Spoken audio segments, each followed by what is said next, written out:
คือการมีวาจาสุภาษิตคือมีวาจาชอบเนี่ยก็เป็นมงคลเพิ่นบอกว่าเปล่งวจีสัจจะนวลละออกล่าวเกลี้ยกล่อมไพเราะการเหมาะสมเจือประโยชน์เมตตาค่านิยมรื่นอารมณ์ผู้ฟังดังเสียงทองนะเปล่งวจีสัจจะ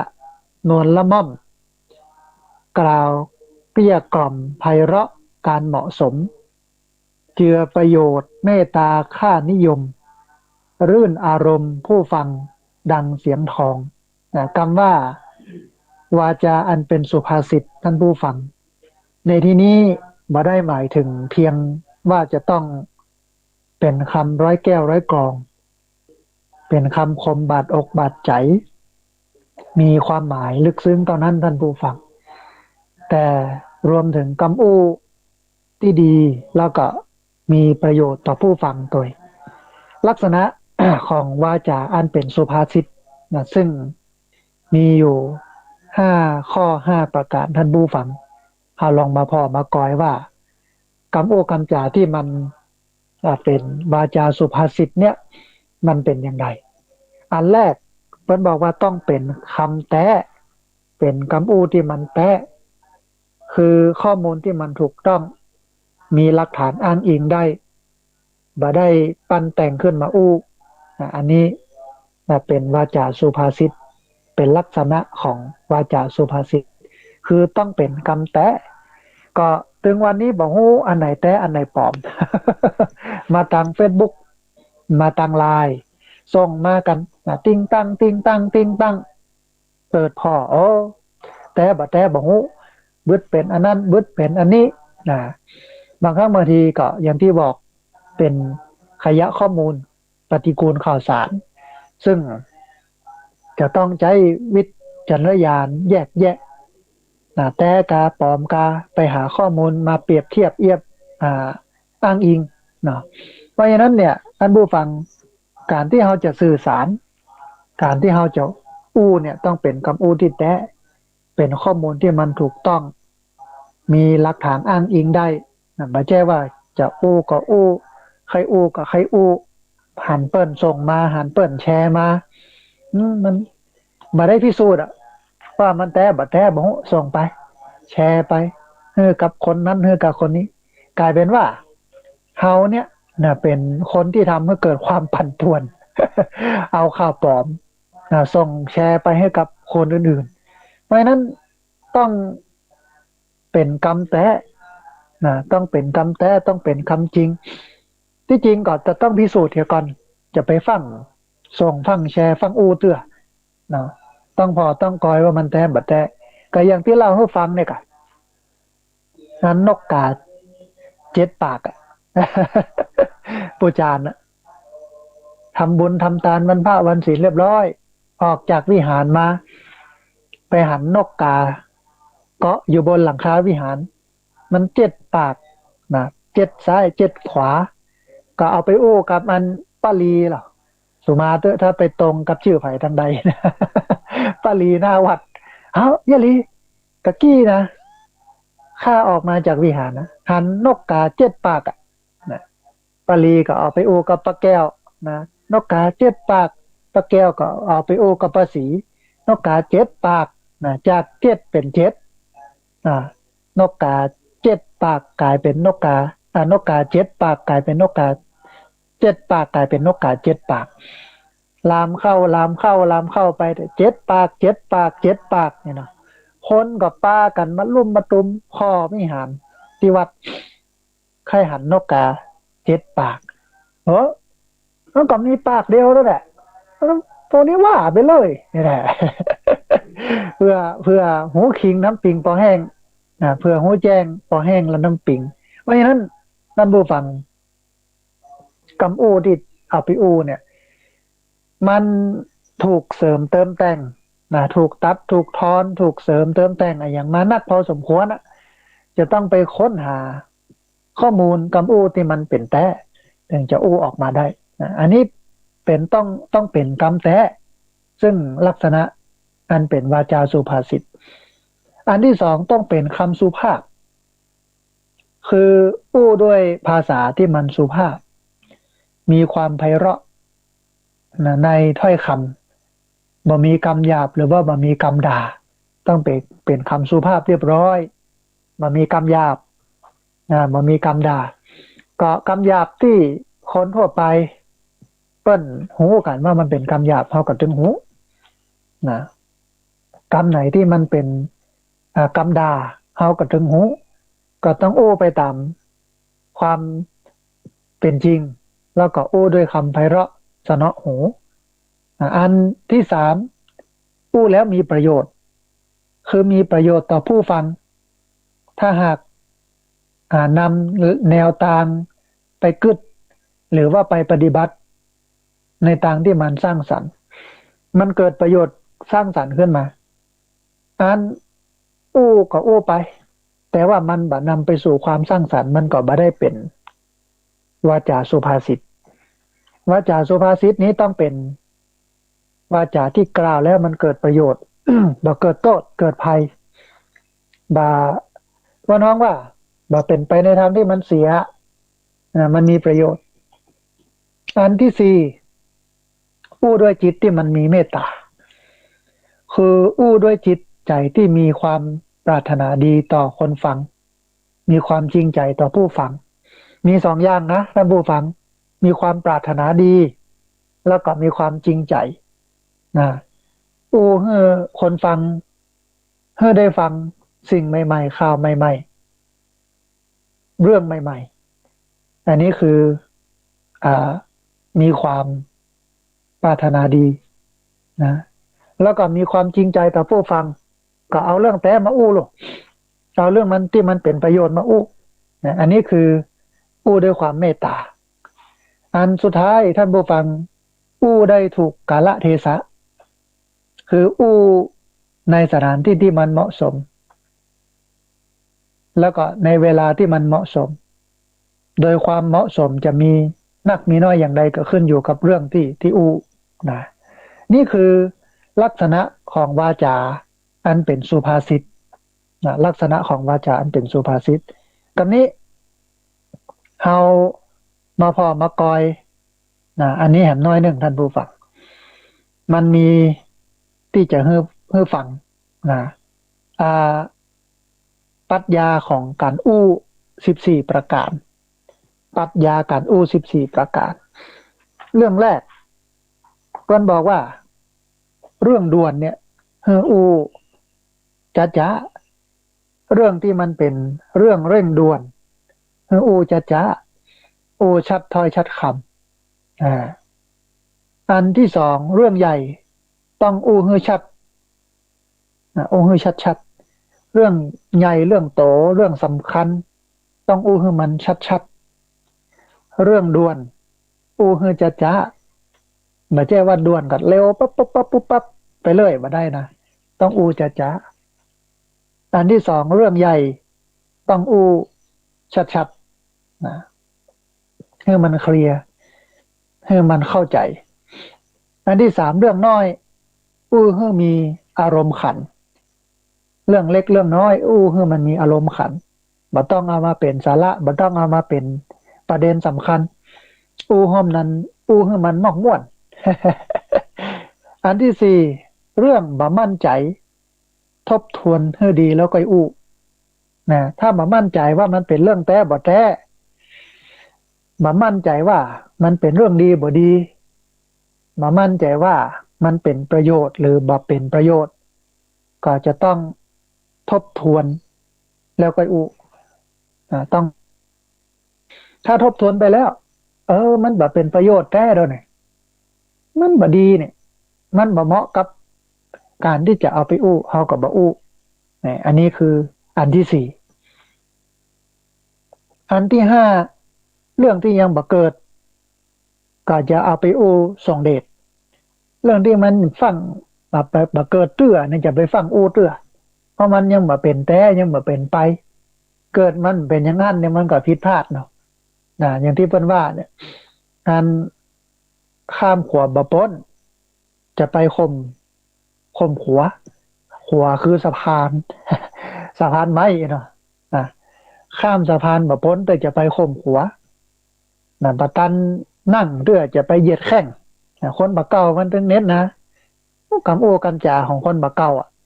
ข้ามขัวบ่พ้นจะไปข่มขัวนะบัตันได้นั่งเตื้อจะไปเหยียดแข้งเนี่ยมันว่าอย่างนั้น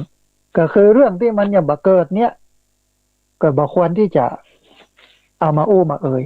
เพราะว่าเกิดมันบ่เป็นอย่างนั้นแต่มันก็เสียคำอู้ผิดคำพูดอ่าอันที่6เรื่องที่ทำบ่ได้อย่าอู้เลยเพราะว่าอย่างที่พระพุทธเจ้าตรัสยะถากาลีตถากาลียะถาวาทีตถากาลีขออภัยอู้อย่างใดเนี่ยอย่างนั้นเนี่ยอย่างใดอู้อย่างนั้นแต่ถ้าเนี่ยบ่ได้เนี่ยเขาก็บ่ต้องอู้ถ้าอู้แล้วบ่เนี่ยมันก็เป็นแหมอย่างหนึ่งมันก็บ่เหมาะ เพราะฉะนั้นอันเรื่องที่ทำบ่ได้นี่ครับบ่อู้แต่เรื่องที่ทำได้อู้แต่เรื่องที่เป็นไปได้นะอันที่7เรื่องเฮ้อร้ายเรื่องใส่ร้ายป้ายสีทำให้คนอื่นนั้นมีความมัวหมองเฮาอย่าอู้บ่ควรอู้ใส่ร้ายป้ายสีให้เกิดความมัวหมองให้กับคนอื่นเฮาก็บ่ต้องอู้นะก็กลายเป็นว่าถ้าอู้ไปเนี่ยก็กลายเป็นเฮาเป็นคนที่ไปโจมตีเปิ้นไปใส่ร้ายป้ายสีเปิ้นนะฮะอันที่8เรื่องลำบากใจมุ่งไปที่เรื่องบ่มุ่งไปที่คนมุ่งไปที่เรื่องบ่มุ่งไปที่คนถ้าเป็นเรื่องลำบากใจเอาเรื่องราวเป็นหลักบ่เอาคนเป็นหลักแต่ประเทศไทยเฮาเนี่ยเอาที่คนเป็นหลักโลก บ่เอาเรื่องเอาราวเป็นหลักนะบ่เอาเรื่องราวเป็นหลักอย่างรถจนกันเนี่ยถ้ารถจนกันแล้วแทนที่จะเอาไปอ่าดำเนินการทางกฎหมายเอาไปห้องยุคห้องยาไผจดใครเป็นอย่างได้เนี่ยเอาที่คนเป็นหลักโลกบ่ได้มุ่งไปที่เรื่องเพราะฉะนั้นเรื่องที่มันลำบากอกลำบากใจเนี่ยคือเฮามุ่งไปที่เรื่องบ่มุ่งไปที่คนนะเรื่องม่วนเรื่องสนุกสนานอันที่เก้าเนาะต้องดูกาลเทศะว่าจะอู้ได้ก่ออู้บ่ได้อย่างไรถ้าเป็นงานภาวะมงคลงานศพงานซากเราก็ต้องพอว่าเอามอกม่วนจะไปให้มันเกินขอบเขตนะลามปามนะฮะถ้ามันเป็นเรื่องของสนุกสนานเพลิดเพลินเนี่ยนะเอามันมอกเหมาะจะเอามันเกินเลยความงามความดีไปนะมันเตือนเป็นโศกเศร้าอยู่หรอ ก็เอาเรื่องม่วนไปอู้เนี่ยมันก็บ่เพิงเนาะ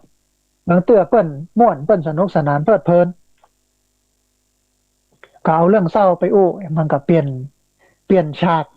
นะเปลี่ยนต้นเรื่องของเหตุการณ์นั้นๆน่ะไปให้มันเสียแห่มันนึงคือเรื่องคนอื่นอันนี้ต้องอู้โดยความระมัดระวังจะไปอู้กันด้วยความม่วนงานสันเล่าได้นะ อันโมอัน อยู่ตามสามแยกนะอยู่ตามร้านค้าสวมหัวกันเล่าคนนั้นเล่าคนนี้นี่ก็บ่ได้เพิ่นบอกว่าเรื่องคนอื่นต้องอู้ด้วยความระมัดระวังเพราะมันจะกระทบกระทั่งเกิดความเสียหายมันเมื่อเกิดความบิดผิวของความจริงก็เอาคนนั้นมันมาเล่าเอาคนนี้มาเล่าอ๋ออย่าลีนะเป็นอย่างนั้นอย่างนี้นะอย่าแก้วกะอ๋อมันนั้นมันปะมันไปอย่างนั้นอย่างนี้มาได้เนอะต้องอู้ด้วยความระมัดระวังสำหรับเรื่องของคนอื่นเรื่องของบุคคลที่3หรือแม้แต่บุคคลที่2เนี่ย เราก็จะต้องอู้ด้วยความระมัดระวังถ้าบันระมัดระวังเนี่ยไปอู้ให้มันกระทบไปอู้ให้มันเกิดความเสียหายก็จะโดนฟ้องร้องหรอกหมิ่นประมาทนะเป็นเรื่องที่มันไม่ใช่เรื่องเนาะนะฮะเรื่องเศร้าเนี่ยเจอไผ่จะไปอู้เตื้อจะไปอู้ทั้งหมดคือไม่ใช่ว่าเรื่องเศร้านี่จะอู้ได้กู้คนบางคนนี่ก็จะแน่ซ้ำเฮาแน่หัวเราะเยาะ แน่สะใจกับเฮาลูกเวลาเฮาเศร้าเวลาเฮาทุกข์เฮาเสียหายเฮาลำบากบางคนก็จะแน่ปลอบใจปลอบอกปลอบใจเพราะฉะนั้นเรื่องเศร้าเนี่ยเจอไผ่อย่าไปอู้จะอู้กับคนที่มันสนิทกันแท้ๆนะเรื่อง12เรื่องตัวเก่าตั้งใจฟังใจเฮาอู้อย่างใดเรื่องของตัวเก่าเนี่ยเวลาเฮาอู้ให้คนอื่นฟังเนี่ยว่าใจเฮาเนี่ยอู้อย่างใดเข้าข้างตัวเก่านักลำไปกะยกยอตัวเก่านักลำไปกะหรือว่าโจมตีตัวเก่านักลำไปตั้งใจฟังใจตัวเก่าอู้อย่างไรเรื่อง11เรื่องปัจจุบันทำแล้วก็อู้นะเรื่องปัจจุบันเนี่ยจะไปอู้ก่อนทำก่อนอู้เรื่องปัจจุบันเนี่ยอันที่14เรื่องอนาคตเอาไว้อู้ในอนาคตจะไปอู้ประเดี๋ยวนี้เตื้อ จะไปอู้ประเดี๋ยวนี้เตื้อเอาไว้อู้ในอนาคตอันนี้คือ14ปรัชญาการอู้ท่านผู้ฟังเรื่องแรกเรื่องด่วนอู้จ้าเรื่องใหญ่ต้องอู้ให้มันชัดๆเรื่องเล็กอู้ให้มีอารมณ์ขันเรื่องบ่มั่นใจทบทวนดีแล้วก่อนก็อู้เรื่องที่มันยังบ่เกิดอย่าไปอู้ส่งเดชนะเรื่องที่ทำบ่ได้ก็อย่าอู้เรื่องให้ร้ายอย่าได้อู้เรื่องลำบากใจมุ่งไปที่เรื่องบ่ต้องมุ่งไปที่คนเรื่องสนุกสนานอันนี้ต้องดูกาลเทศะเรื่องของคนอื่นต้องอู้ด้วยความระมัดระวังเรื่องเศร้าอกมองใจ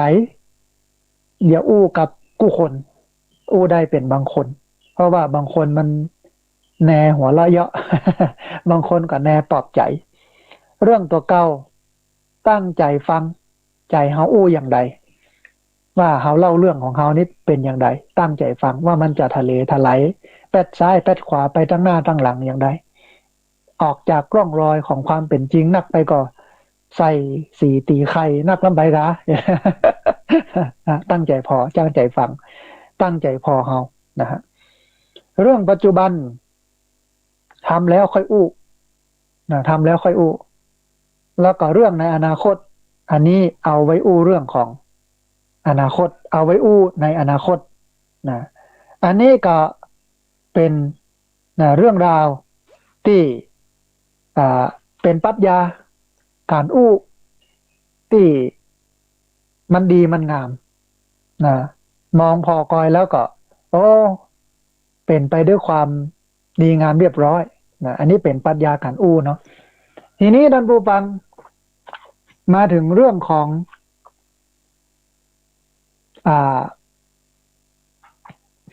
มาถึงเรื่องของลักษณะของทูตที่ดีลักษณะของทูตที่ดีมันก็มีอยู่ค่อนข้างที่จะนักลักษณะของทูตที่ดีนี่นะมันเป็นอย่างไรท่านผู้ฟังอันแรกทูตที่ดีเนี่ยจะต้องยอมรับฟังความคิดเห็นของคนอื่นบ่ด่วนปฏิเสธไม่ด่วนปฏิเสธยอมรับฟังความคิดเห็นของคนอื่นจะไปฟังปฏิเสธแต่มันบ่ดีก้ามันท่านะ มันเป็นไปไม่ได้นี่นะจะไปฟังปฏิเสธเตื้อเป็นไปบ่ได้อย่างนี้เนี่ยบ่ท่านะอย่าฟังปฏิเสธต้องยอมรับฟังความคิดเห็นของคนอื่นไม่ด่วนปฏิเสธอันที่สองเมื่อถึงคราวอู้ก็สามารถทำให้ผู้อื่นฟังหมายความว่าต้องมีเทคนิคในการอู้นะที่ทำให้คนอื่นเนี่ยฟังได้ต้องมีเทคนิคในการอู้จูงใจชักจูงโน้มน้าว ให้คนอื่นตั้งใจฟังนะให้มันนึงคือรู้จักกำหนดขอบเขตของการอู้ให้มันกระทัดรัดมันบ่เยินเยอะนักนำไปบ่ใช่ว่าอันมีก้านน้ำบ่มีเนื้อ นะต้องรู้จักกำหนดขอบเขตของการอู้ให้กระทัดรัดอันที่สี่จำเนื้อความทั้งหมดที่จะอู้นะจำเนื้อความทั้งหมดที่จะอู้เฮาอู้อันหยังเฮาอู้อย่างใดจำเนื้อหาสาระประโยชน์ของเนื้อความที่จะอู้อันที่ห้าเข้าใจเนื้อความทั้งหมดโดยละเอียดตามความเป็นจริงเนื้อหาสาระคือมันสองอย่างนะจำเนื้อความที่จะอู้แล้วก็เข้าใจกับจำนี่มันคนละเรื่องนะถ้าเข้าใจปุ๊บเนี่ยมันก็จะจำได้ง่ายตัวมันหมายความว่าสรุปออกมาแล้วมันเป็นอย่างนี้เนี่ยนี่คือความเข้าใจนะฮะแฮมอันหนึ่งคือทำให้คนอื่นเข้าใจตัวได้อธิบายขยายความให้คนอื่นได้เข้าใจตัวได้ง่ายในหูตัวได้ง่ายอันที่เจ็ดฉลาดในการอู้ที่เป็นประโยชน์และก็บ่ใช่ประโยชน์อันอย่างที่มันเป็นประโยชน์ก็ควรอู้อันอย่างที่บ่เป็นประโยชน์ก็บ่ควรอู้ถึงแม้มันเป็นประโยชน์ในเวลานั้นบ่ใช่เวลานี้ถ้าอู้เวลานี้นี่มันเป็นประโยชน์นะก็บ่อู้นะต้องรู้จักพอสาระกาลเวลากาลเทศะอันที่แปดบ่อู้ชวนให้เกิดความทะเลาะวิวาทนะบ่อู้ให้เกิดความทะเลาะวิวาทบ่ใช่มาจะจวนตีหัวกัน อู้ให้มันว่าน้องว่าปิยวาจานะวาจาอ่อนหวานอันนี้คือลักษณะของทูตที่ดีคนที่จะอู้ดีนะก็คือยอมรับฟังความคิดเห็นของคนอื่นบ่ด่วนปฏิเสธเมื่อถึงคราวจะอู้ก็สามารถทำให้ผู้ฟังเนี่ยฟังได้นะมีเทคนิคในการอู้ที่ดีแล้วก็รู้จักกำหนดขอบเขตของการอู้ให้มันกระทัดรัดนะจำเนื้อความทั้งหมดที่จะอู้เข้าใจเนื้อหาเนื้อความทั้งหมดโดยละเอียดตามความเป็นจริงทำให้ผู้อื่นเข้าใจตัวได้ง่ายฉลาดในการอู้ที่เป็นประโยชน์แล้วก็บ่ได้เป็นประโยชน์ที่มันบ่เป็นประโยชน์ ที่ที่มันเป็นประโยชน์ฉลาดอู้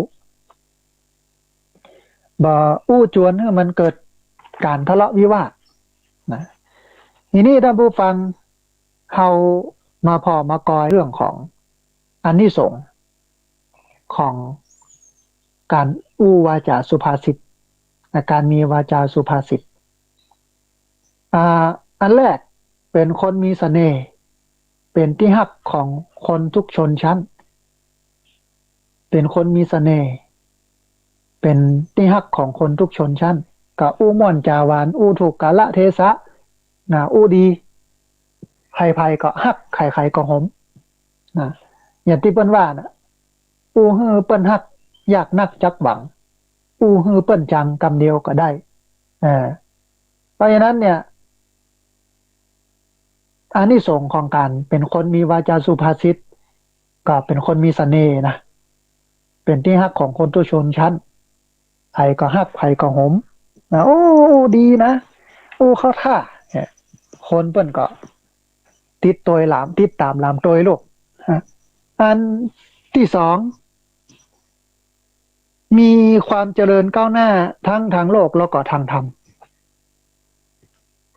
มีความเจริญก้าวหน้าทั้งทางโลกและทางธรรมเพราะการอู้วาจาสุภาษิตทางธรรมก็จะเจริญทางโลกก็จะเจริญอันที่สามมีวาจาศิษย์ได้รับความสำเร็จในสิ่งที่เจรจาก็เวลาไป เจรจาเวลาไปอู้เอ่ยอย่างวาจาก็สำคัญอ่าถ้าหากว่าเฮาอันมีวาจาสุภาษิตนะอู้กำใดก็เป็นกำนั้นนะอู้อย่างใดก็เป็นอย่างนั้นอย่างเงี้ยคนก็เชื่อฟังคนก็นับถือนะฮะแต่มันหนึ่งคือย่อมได้ยินได้ฟังแต่สิ่งที่ดีงามได้ยินได้ฟังสิ่งที่มันดีมันงามพาอู้สิ่งที่ดีที่งามอันสุดท้ายไม่ตกไปในอบายภูมิไปในหม้อนรกอ่าเพิ่นบอกว่าวาจาสุภาษิตเนี่ยบอกว่าจะอู้ด้วยสำเนียงภาษาอย่างใดก็ตามวาจานั้นย่อมเป็นวาจาชั้นสูงควรแก่การสรรเสริญของบัณฑิตตรงกันข้ามวาจาทุภาษิตแม้จะอู้ด้วยวาจาด้วยภาษาใดสำเนียงดีแค่ไหนบัณฑิตก็บ่สรรเสริญนะอันนี้สำคัญท่านผู้ฟังคือถ้าเป็นคำอู้ที่มันดีเนี่ยคำอู้วาจาสุภาษิตเนี่ยจะอู้ด้วยสำเนียงไหนอย่างใดภาษาไหนมันก็ตึงดีตึงงามแต่คำอู้ที่มันบ่เป็นวาจาสุภาษิตเนี่ยที่เป็นห้องว่าทุภาษิตเนี่ยจะอู้ด้วยภาษาใดสำเนียงไหนบัณฑิตก็บ่สรรเสริญนะอันนี้คือมงคลข้อที่10นะสุภาษิตาจยาวาจามีวาจาสิทธิ์มีวาจาสิทธิ์เปล่งวจีสัจจะนวลละม่อมกล่าวเกลี้ยกล่อมไพเราะการเหมาะสมเจือประโยชน์เมตตาค่านิยมรื่นอารมณ์ผู้ฟังดังเสียงทองอันนี้ก็เป็น มงคลข้อที่10ตอนนี้6 โมงแล้วท่านผู้ฟังก็เอาไว้ มงคลข้อที่11เอาไว้ทีหลังวันนี้ถึงมงคลข้อที่10สุภาษิตาจยาวาจาซึ่งก็ได้อู้กันถึงเรื่องของลักษณะวาจาอันเป็นสุภาษิตคือต้องเป็นคำจริงต้องเป็นคำสุภาพอู้แล้วมีประโยชน์อู้ด้วยจิตที่มีเมตตาอู้ได้ถูกกาลเทศะ5อย่างนี้เนี่ยเป็นลักษณะวาจาอันเป็นสุภาษิตลักษณะของทูตที่ดีทูตสันตินี่นะคือยอมรับฟังความคิดเห็นของคนอื่นบ่ด่วนปฏิเสธ เมื่อถึงคราวอู้ก็สามารถทำให้คนอื่นฟังได้มีเทคนิคมีวิธีการจูงใจที่ดีนะฮะรู้จักกำหนดขอบเขตของการอู้กระทัดรัดจำเนื้อความทั้งหมดที่จะอู้เข้าใจเนื้อความทั้งหมดโดยละเอียดตามความเป็นจริงทำให้คนอื่นเข้าใจตัวได้ง่ายฉลาดในการอู้ที่เป็นประโยชน์แล้วก็บ่ใช่ประโยชน์บ่อู้จวนให้เกิดการทะเลาะวิวาท8 ข้อท่านผู้ฟังลักษณะของทูตที่ดีนะแล้วก็ ได้อู้เอ่ยกันถึงอานิสงส์ของการมีวาจาสุภาษิตอันแรกคือเป็นคนมีเสน่ห์ลูกเป็นที่ฮักของคนทุกชนชั้นอันที่ 2มีความเจริญก้าวหน้า ทั้งทางโลกและก็ทางธรรมอันที่ 3มีวาจาสิทธิ์ได้รับความสำเร็จในสิ่งที่เจรจาอันที่ 4ได้ยินได้ฟังแต่เรื่องที่มันดีมันงามอันที่ 5บัดตกไปในอบายภูมิแล้วก็ในท้ายที่สุดเนี่ยเปิ้นก็บอกว่าวาจาสุภาษิตไม่ว่าจะพูดด้วยสำเนียงภาษาอย่างไรก็ตาม วาจานั้นย่อมเป็นวาจาชั้นสูงควรแก่การสรรเสริญของบัณฑิตตรงกันข้ามวาจาทุพภาษิตก็คือคำอู้บดี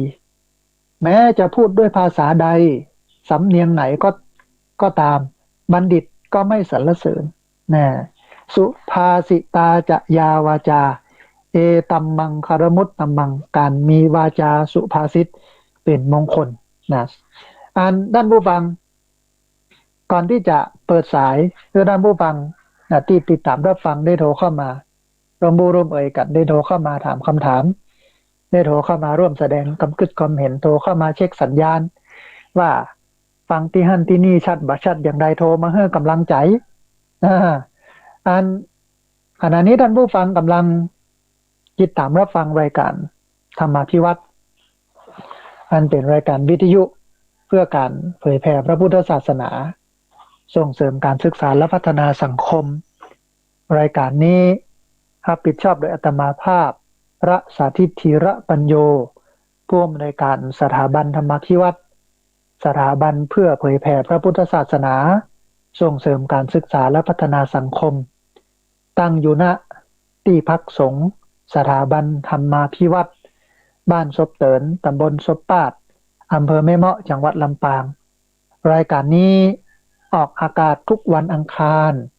ใน2ช่วงเวลาคือตี 4ไปจนถึงตี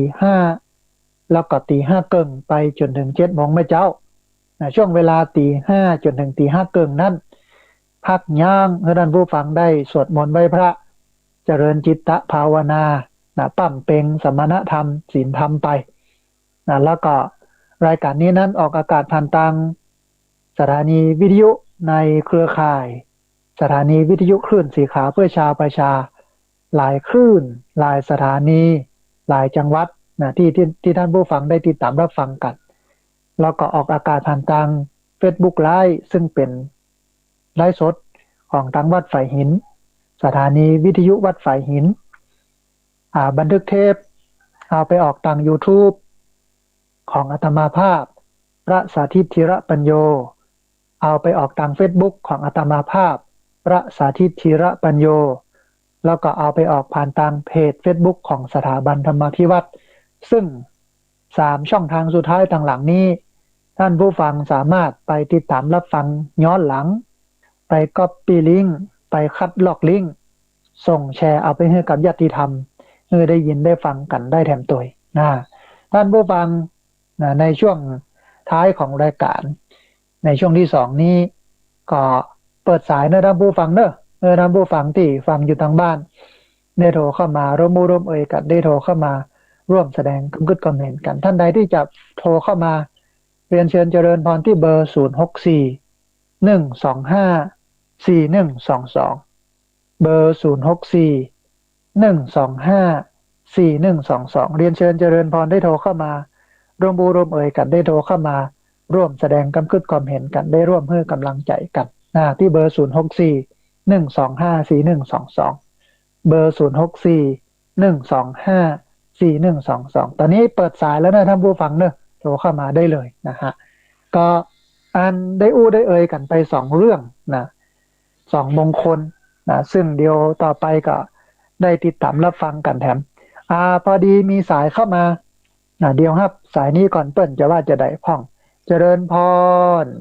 จะไม่สาเจ้าอาจารย์นี่แม่สายทองตัวกลางห้วยการนะเจ้าสาธุแม่สายทองบ้านห้วยการบ้านห้องละปูน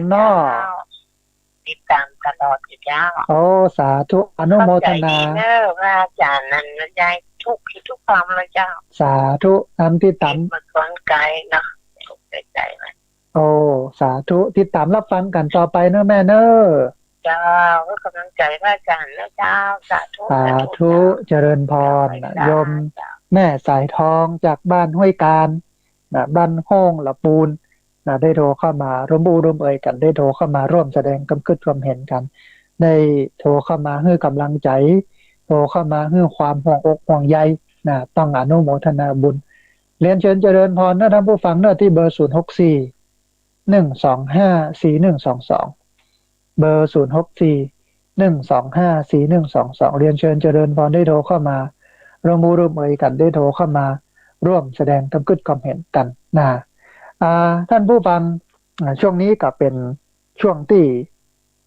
กำลังปูกระเบื้องปืนศาลากุฏิเรือนพักสามเณรซึ่งนอนได้ประมาณสัก40คน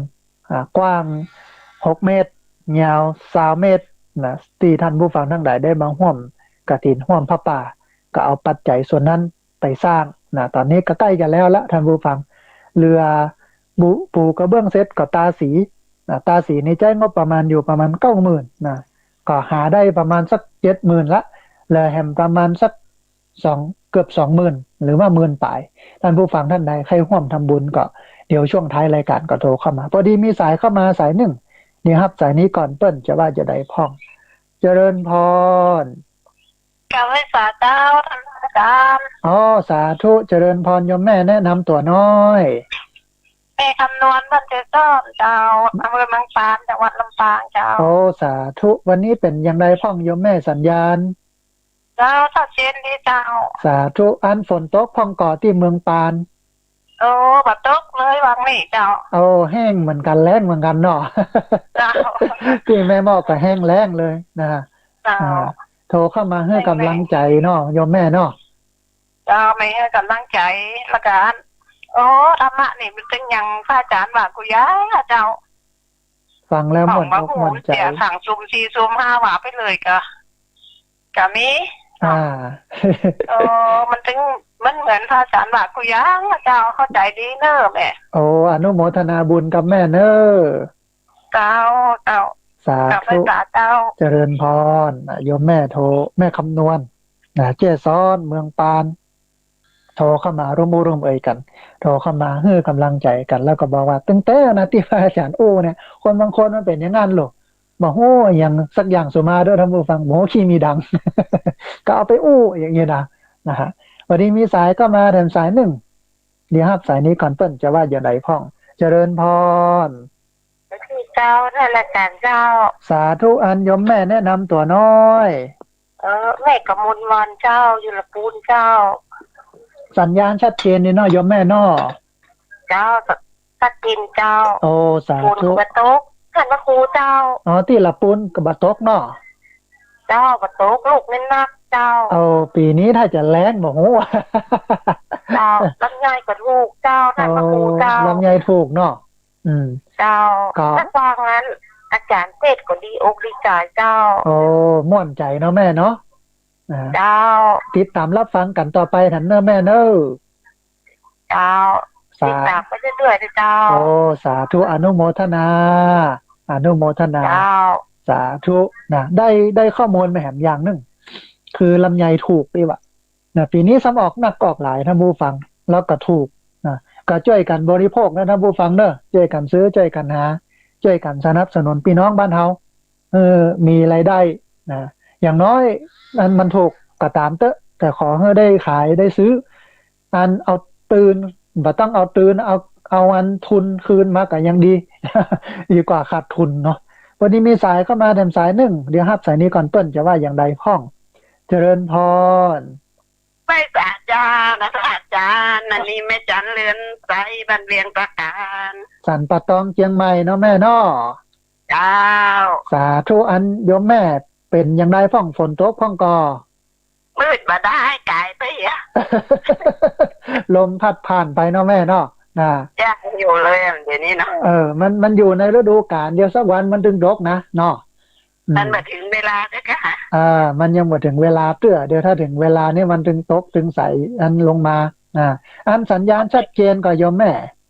ชัดเจนดีเจ้าปล่อยเขาเก็บลำไยแล้วก็ตกวันข้ามฤดูเลยนะ อันนี้เปิ้นยันให้อันหมู่เก็บลำไยลูกยังบ่ตกเด้อนี่นะ ถ้าตกมาเปิ้นบอกว่า ถ้าฝนตกมาช่วงเนี้ยมันทำให้ลำไยแตกนี่เนาะ มันจะยิ้มนะจ๊ะ มันจะบ่ค่อยเข้าท่าไอ้เนาะเจ้า โอ้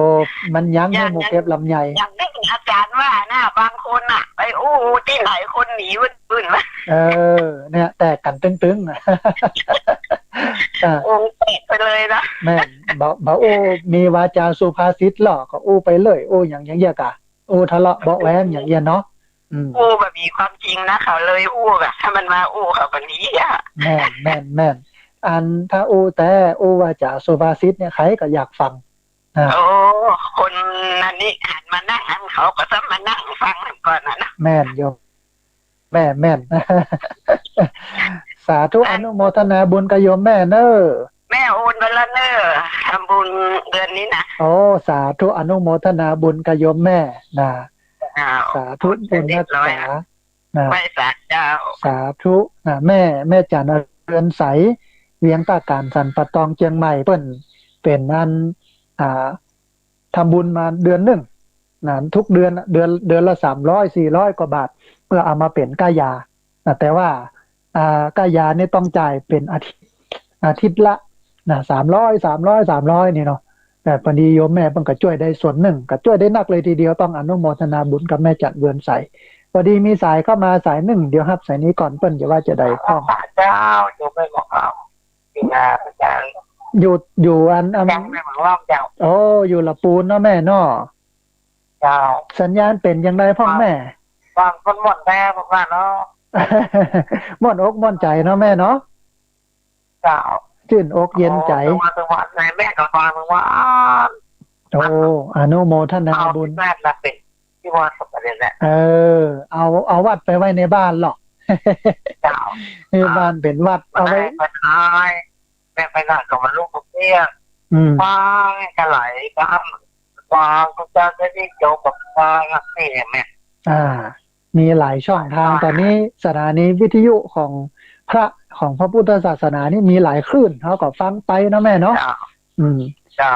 ฟังกับมดอกมนใจก็หลายไปฟังจอแป๊บไหนแบบมาก็ไหนโอ้ดีโยแม่ดีนะอยู่กับวันวิทยุวันค่ำอะไรนะโอ้อนุโมทนาบุญนะแม่เนอะ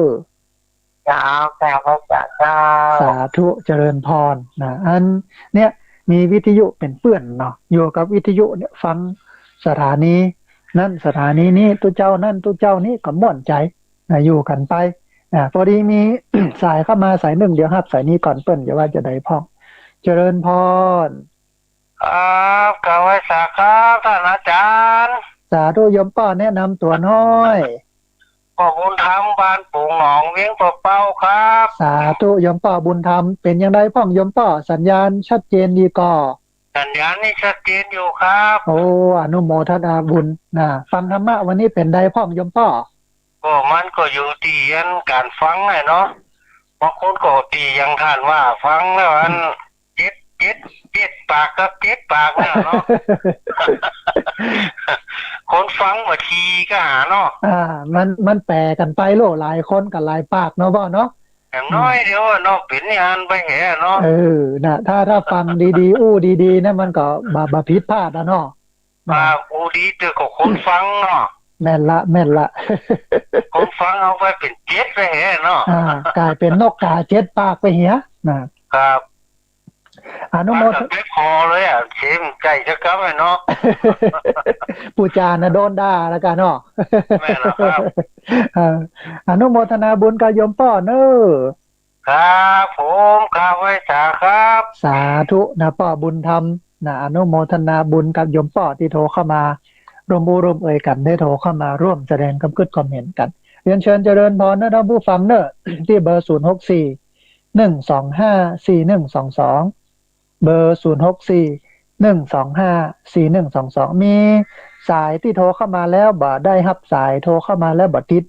นะมีอยู่ประมาณสัก 4-5 สายเรียนเชิญเจริญพรโทรเข้ามาใหม่เนอะที่เบอร์064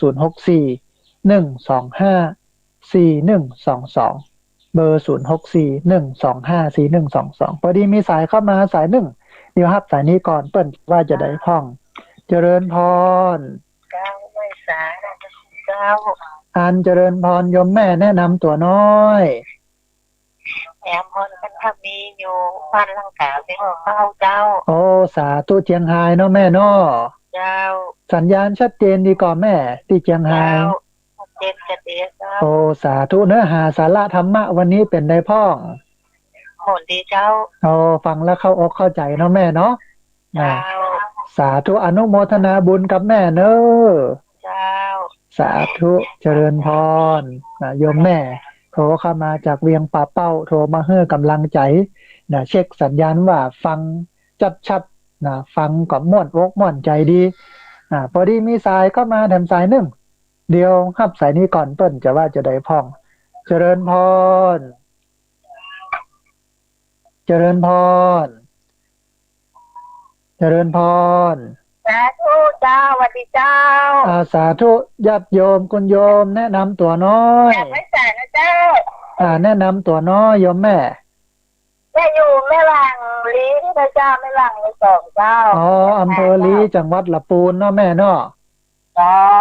สัญญาณเป็นได้พ้องเจ้าอนุโมทนา ฟังแล้วก็ม่วนใจเนาะแม่เนาะฟังแล้วก็เป็นถ่ายเนาะท่านอาจารย์เนาะโอ้มันสัญญาณเป็นได้พ่องโยมแม่ชัดเจนดีพ่องก็สัญญาณชัดเจนดีเจ้าโอ้ชัดเจนดีตอนเจ้าไม่ค่อยดีตอนขายนี่ฟังชัดเจนเลยเจ้าโอ้มันพี่น้องเมืองลี้เพิ่นฟังกันนักนะ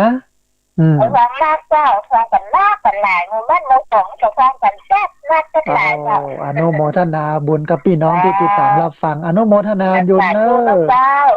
สาธุนะญาติโยมจากเมืองลี้โทรเข้ามาร่วมอู้ร่วมเอ่ยกันโทรเข้ามาร่วมให้กำลังใจกันเช็คสัญญาณกันโอ้เป็นดีม่วนดีงัน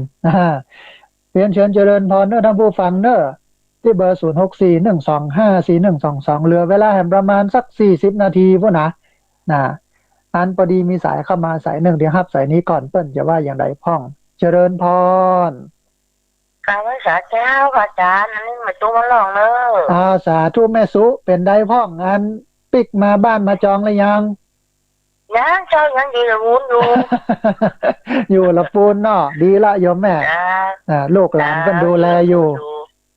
โอ้ดีใจที่มันได้ยินเสียงนั้นพระอาจารย์นี่จ้ะม่วนใจเลยเนาะแม่เนาะสัญญาณชัดเจนดีกว่าโยมแม่ที่ละปูนชัดเจนจัดดีเจ้าอย่างเขาอยู่วันเหนือกระจานนั่นแหละอย่างเขาอยู่บ้านนอกนั่นแหละโอ้อนุโมทนาบุญนะบุญรักษานะโยมแม่เนอะโอ้ได้กำลังใจจัดหนักอนุโมทนาสาธุโยมแม่สุบ้านร้องนะเจียงไฮ้เวียงปะเป้าหรอกแต่ว่าอันตอนนี้ไปอยู่ละปูนอยู่กับลูกกับหลานนะต้องอนุโมทนาบุญโดยที่โทรเข้ามาอันเดียวละปูนก็ชัดเจนดีนะฮะพอดีมีสายเข้ามาสายหนึ่งเดี๋ยวครับสายนี้ก่อนเปิ้ลเดี๋ยวว่าจะได้พ่องเจริญพรแม่โทรรอบ2แม่อมราวงแหวนก็จะร่วมทำบุญทาสี500 บาทเจ้าอนุโมทนาบุญกับแม่อมราเนอะขอแม่โอนไปเจ้าได้เลยโยมแม่สาธุอนุโมทนาบุญมันอยู่แม่ริมแม่หยวกพุ่นน่ะสาธุแม่ริมพุ่นเลยไกลเลยนะอนุโมทนาบุญกับอันแม่จันเรือนใสที่เป็นสะพานบุญเนอะสาธุเจริญพรใครได้ร่วมทำบุญก็บอกแม่จะโอนไปได้โยมแม่ได้อนุโมทนาเอาไว้สาธุนะได้แหมลายนึงละนะกาตาสีเหลืออยู่ประมาณสัก10,000น้อยๆท่านผู้ฟัง10,000ปลาย19,000โดยประมาณนั้นนะเดี๋ยวช่วยกันให้กันหอมคนเล็กคนน้อยก็จะจับกันพอดีวันนี้มีสายเข้ามาแถมสายหนึ่งเดี๋ยวรับสายนี้ก่อนเปิ้ลจะว่าจะได้พ่องเจริญพรเจริญพรเจริญพรตลอดได้ยินกับเจ้าสาธุเจริญพรเจริญพรแต่เจ้าได้ยินกับเจ้าเจริญพรได้ยินคุณโยมเจ้าวันนี้สัญญาณวันนี้ไม่มาแจ้งน้องฟ้ากันที่ไหนพวกท่านนะได้โยมแม่ได้เลยจะส่งอย่างสักเจ้ามาเป็นอย่างโยมแม่เดี๋ยวถ้ามาปะกันมันมีโอกาสอยู่ที่จะได้เจอกันนะโยมแม่เนาะมีโอกาสถ้ามีบุญเนาะท่านแม่นละมันถึงได้ปะได้พบกันหน้าวันหน้าวันหลังสาธุอนุโมทนาบุญกับโยมแม่เนอะสาธุสัญญาณบอกค่อยดีนะโยมแม่ได้โทรเข้ามาร่วมเอ่ยกันได้โทรเข้ามาร่วมแสดงความเห็นกันเรียนเชิญเจริญพรนะท่านผู้ฟังเนอร์ที่เบอร์0641254122เบอร์0641254122พอดีมีสายเข้ามาสายหนึ่งเดี๋ยวครับสายนี้ก่อนเปิ้ลจะว่าจะได้พ่องเจริญพรไปครับสาธิตสาธุอันคุณโยมแนะนำตัวน้อยกับได้ก่อนเนี่ยเจริญพรนี่อันนี้น้องเบี้ยวเนอะสาธุจำได้นะสัญญาณเป็นได้พ้องชัดเจนดีก่อชัดเจนดีครับก็คือไฟเดอร์ปกติ6 โมงจะเป็นพระครูวิสิตแต่ว่าวันนี้เพื่อนถ้าจะติดภารกิจกันก็เลยเอาพระครูออกครับเอาพระอาจารย์ออกครับยาวไปเลยเนาะยาวไปถึง7 โมงครับอนุโมทนาบุญครับ104โดยเด้อสาธุจังหวัดไฟหินเนาะขวดดีครับอนุโมทนาบุญ ตั้งแต่ฟังตื่นตั้งแต่ตี 2บ่ายตี 3มาแล้วครับ โอ้สาธุนะติดตามรับฟังกันเป็นประจำสม่ำเสมอเลยเนาะคุณโย ตอน ม นี้อยู่กาดประตูเชียงใหม่ครับ โอ้อนุโมทนาบุญครับจะได้ขอคือกำลังใจท่านอาจารย์สาธิตตั้งรักนะครับผม สาธุได้กำลังใจ ก็จะเข้านอกครับไว้สาขา สาธุอนุโมทนาบุญน้องเบี้ยวนะผู้พิการสายตานะได้โทรเข้ามาให้กำลังอกกำลังใจโทรเข้ามาเช็คสัญญาณนะอนุโมทนาบุญตัวตอนนี้อยู่กาดประตูเชียงใหม่นะอันพอดีมีสายเข้ามาแถมสายหนึ่งเดี๋ยวครับสายนี้ก่อนเปิ้นจะว่าจะได้พ่องเจริญพร สวัสดีครับท่านพระครูวันนี้พ่อปัดเกียล่านั่นเนอะ เจริญพร ครับผมท่านพระครู สาธุโยมป้อนะสัญญาณชัดเจนดีเนาะโยมป้อเนาะ สัญญาณชัดเจนดีท่านพระครูแล้วครับพ่อปัดเกียล่าเนี่ยเป็นที่กรมพิการนี่ครับ อ๋อเจริญพรติดเตียงเนาะโยมป้อเนาะครับแล้วก็ที่ปล่อยเมื่อบ้านน้องเมียงนั่นนะ อ๋อเจริญพรอันมีคน ช่วยเหลือพ่อคนเล็กคนน้อยเราทำกับครูเนาะ เจริญพรนะ เจ้าห้อมก็พร้อมท่านพระครูเนอะ อ๋อ ทั้งหลาย สาธุ พระครูนั่งนักหลาย เจริญพร ถามมันนี่น้อยว่าท่านพระครู ได้เลยได้เลย ปัญหาน้อยเรียบร้อยเนาะ ได้ อันเป๊บตะหอกเกียแปลงเนี่ยแปลงป้ายคือว่าอย่างครับ ตบเติบเต้ากล่องเกลือแกล้งเหนือแกล้งใต้คืออันอย่างนี้เนาะครับ สาธุเดี๋ยว ครูแค่ได้ก็ ติดตามรับฟังกันวิทยุเนอะ ครับผมขอบพระคุณแม่ครับ สาธุสาธุ ขอท่านพระครูมีความสุขความเจริญอายุมั่นยืนยาว130นะครับเนาะ สาธุเจริญพรนะสาธุ ครับผม สาธุอนุโมทนาบุญกับคุณโยมโทรเข้ามาป้อพัดนะแก้วล่าเนาะโทรเข้ามาร่วมบูร่วมเอ่ยกัน อันคำถามเนอะท่านผู้ฟังเติบเต้าห่อเกลือแกว่งเหนือแกว่งใต้คืออันหยัง ถ้าท่านใดหูเนาะท่านใดตอบได้เรียนเชิญเจริญพรนะได้มาตอบเนอะ นะเรียนเชิญเจริญพรนะท่านผู้ฟังเนอะที่เบอร์0641254122เบอร์0641254122พอดีมีสายเข้ามาสายหนึ่งเดี๋ยวครับสายนี้ก่อนเปิ้นจะว่าอย่างไรพ่องเจริญพร ครับเจ้า สาธุอันยมแม่แนะนำตัวน้อย แม่ของคำวัดอุปตองตำบลในปูงชาวอำเภอดอยสะเก็ดเจ้า โอ้สาธุพี่น้องโดยสะเก็ดเชียงใหม่สัญญาณชัดเจนดีกว่าโยมแม่ ชัดเจนดีเจ้าฟังคุณโดดกุโอมนะเจ้า โอ้สาธุโทรมาให้กำลังใจกันเนาะแม่เนาะ กำลังใจในเจ้า ได้ สุขภาพนะเจ้า สาธุได้กำลังใจจัดหนักอนุโมทนาบุญ ไหว้สาเจ้า สาธุพี่น้องโดยสะเก็ดเด็ดสกอยนะโทรเข้ามาให้กำลังอกกำลังใจกันนะบอกว่าสัญญาณชัดเจนดีนะเรียนเชิญเจริญพรนะท่านผู้ฟังเด้อ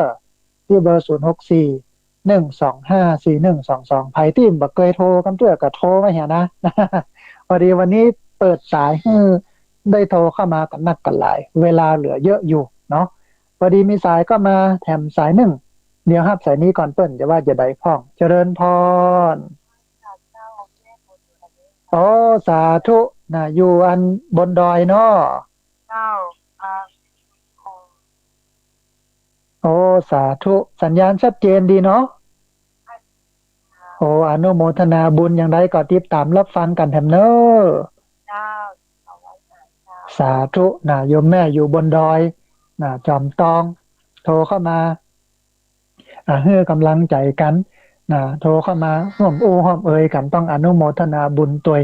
นะพอดีมีสายเข้ามาแถมสายหนึ่งนะเดี๋ยวครับสายนี้ก่อนเปิ้นอย่าว่าจะได้พ่องเจริญพรอันคนโยมหลีวิทยุน้อยหนึ่งเนอะฟังทางโทรศัพท์เอาแล้วก็หลีวิทยุแล้วอยู่ไก่วิทยุน้อยหนึ่งเนาะ เจ้ามันคือกักหน่อย เจริญพรโยมแม่แนะนำตัวน้อย ไม่น้อมจะจางเจ้า โอ้สาธุอันละปูนเนาะ ละกูลเวียนหลงรองเจ้า โอ้สาธุอันสัญญาณเป็นได้พ่องโยมแม่วันนี้ ได้ยินง่วง ชัดเจนดีเนาะแม่เนาะ เจ้า ฟังแล้วก็ม่วนอกม่วนใจสุกอกเย็นใจนะ ม่วนใจหมู่คนเฒ่าก็ได้ไปที่ไหนลำไยล่วงก็บ่ได้ขาย ฟังทางวิทยุเอาเนาะโยมไม่เนาะเจ้าทำใจเนาะแม่นละมันเป็นอย่างไรก็เป็นไปโยมแม่เนาะนะ เจ้า โอ้อนุโมทนาบุญนะโยมแม่เนอะ เจ้าสาธุ สาธุโยมแม่โทรมาจากละปูนนะบอกว่าลำไยล่วงก็บ่ได้ขายนะเอามาแจกกันพ่อง มันบ่ได้ขายเต็มทีนะเอามาแบ่งเพื่อเจือจานกันพ่องคนนั้นคนนี้ก็เป็นบุญเฮาเนาะโยมแม่นะถ้ามันได้ขายก็สักดีนะฮะพอดีมีสายเข้ามาสายหนึ่งเดี๋ยวครับสายนี้ก่อนเปิ้นอย่าว่าอย่าใดพ่องเจริญพร ไปจากเจ้าท่าน อันโยมแม่แนะนำตัวน้อย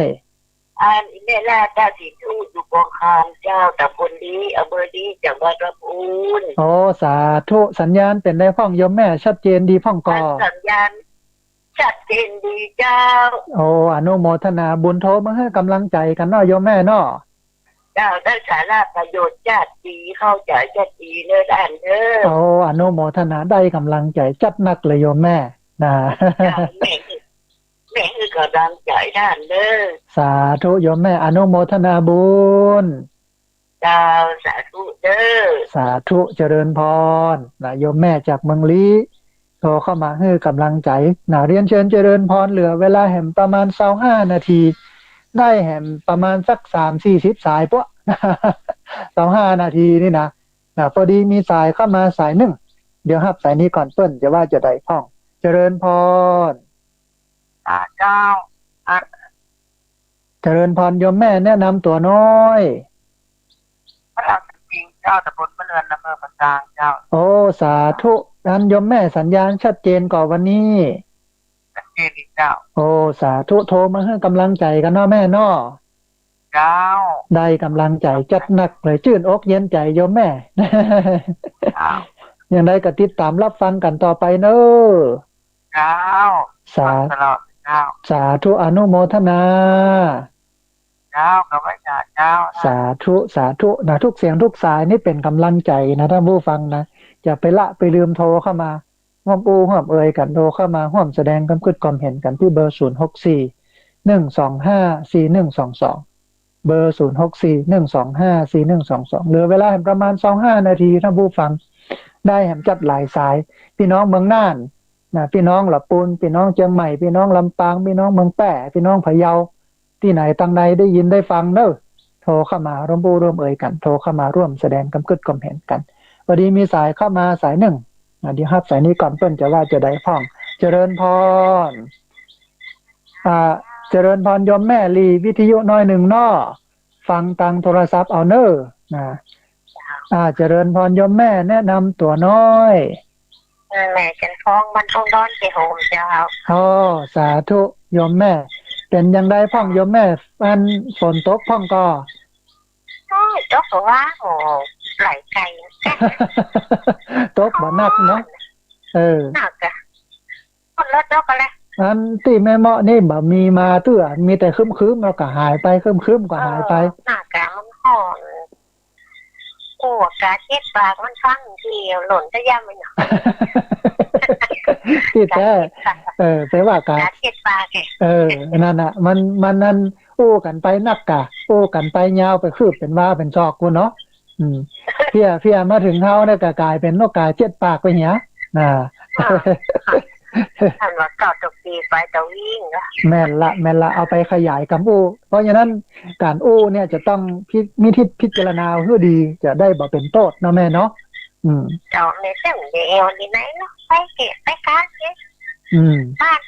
อยู่กับบ้านกับจองเนาะช่วงนี้เปิ้นนั้นต้องระมัดระวังตัวโลกบ่ให้ไปที่ไหนทางใดนะก็น่าแกวัดญี่ปุ่นได้สักบาทเนาะ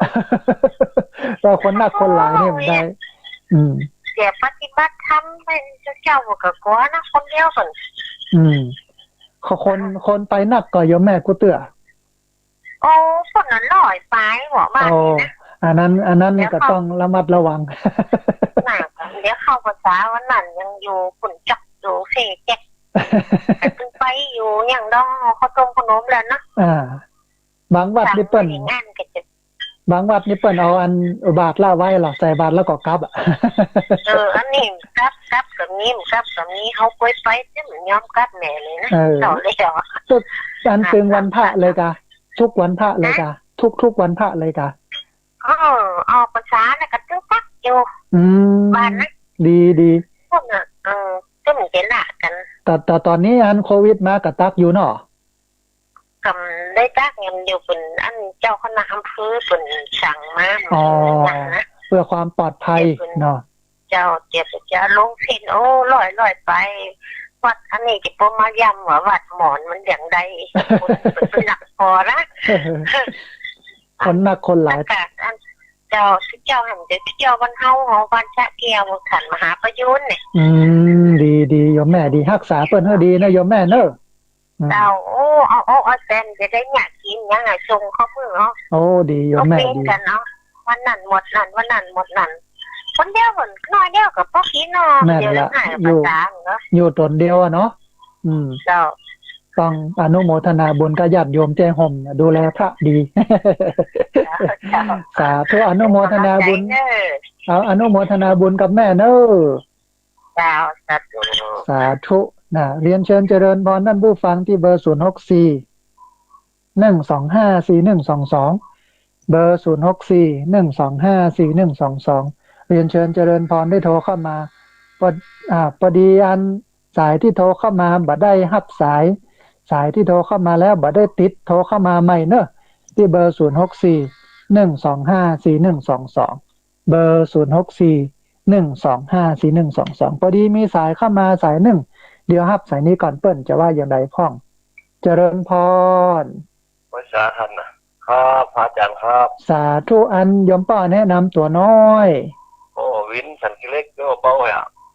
สาธุนะเป็นยายพ่องยมป้อวันนี้สัญญาณเสียงชัดเจนดีก่อชัดเจนดีฟังก็ชัดเจนดีอนุโมทนาบุญม่วนยายก็เข้าใจดีม่วนใจเนาะป้อเนาะม่วนใจมีถึงม่วนถึงเสือบะเข้าใจอยู่ในศีลกินในธรรมฟังธรรมไปอย่างไปมันถึงสบายอกสบายใจเนาะป้อเนาะนะอาจารย์ว่าบรรยายเรื่องถึงม่วนนะอย่างไรก็ติดตามรับฟังกันต่อไปนะโยมป้อเนอะว่าเจ้าเขาหลับตันหมูกันเนี่ยสาธุอันหลายน้อยอดทนน้อยมันมีหลายสายอนุโมทนาบุญโยมป้อที่ติดตามรับฟังเนอะไว้สาครับสาธุนะป้อวินนะสันขี้เล็กเวียงป่าเป้าเจียงไฮ้โทรเข้ามาร่วมบูร่วมเอ่ยกันโทรเข้ามาร่วมกำลังใจกันมาเช็คสัญญาณบอกว่าฟังตึงม่วนนะฟังพระอาจารย์ตั้งแต่เจ้าละกดตั้งแต่เจ้าแล้วก็ยังงั้นบัดตันบัดทั่วบัดถึงกับเตื้อเนาะเรียนเชิญเจริญพรท่านผู้ฟังที่เบอร์064 1254122เบอร์064 1254122พอดีมีสายเข้ามาสายหนึ่งเดี๋ยวรับสายนี้ก่อนเปิ้นจะว่าจะได้ห้องอันคุณโยมรีวิทยุน้อยหนึ่งเนอฟังทางโทรศัพท์เนาะเจริญพรคุณโยมรีวิทยุน้อยหนึ่งแล้วก็ฟังทางโทรศัพท์เนอะเจริญพรคุณโยมรีวิทยุน้อยหนึ่งแล้วก็ฟังทางโทรศัพท์เนอะอันพอดีสายนี้เจริญพรอันโยมแม่รีวิทยุน้อยหนึ่งเนอะฟังทางโทรศัพท์เนอะเจริญพรฮัลโหลเจริญพรโยมแม่อันแนะนำเจริญพรเจริญพรเจ้าจ่าเจ้าได้ยินโยมแม่ได้ยินโทรมาจากตังใดแนะนำตัวน้อยฮัลโหลมาจากลำปางเจ้าลำปางอยู่อำเภออะไรเจ้าอำเภอหังสัตเจ้าสัญญาณชัดเจนดีก่อโยมแม่ชัดเจนเจ้าเปิดดังเลยล่ะอนุโมทนาที่ห้างชัดลำปางฟังกันนักกันหลายห้องก็บอกฮู้นะสายข้ากันแล้วมันดังตุ๊ดอะไรอาจารย์เจ้าพอดีมันมีสายเข้ามาหลายสายโยมแม่ได้วันละเจ้าได้กำลังใจจัดหนักเลยแม่ก็เป็นแม่พระอาจารย์เหมือนกันนะเป็นแม่ตุ๊แม่พระเนาะคนไปเทศน์พรรษาแล้วเจ้าคนไปจัดพรรษาอยู่สันเปาจริงตรงวัดสันเปาแบบว่า อยู่องค์เดียวอ่ะ โอ้ดีโยมแม่ดี อยู่ เป็น ที่องค์เดียวอ่ะ โอ้ เพราะว่าไปพังทำเป็นเป็ดท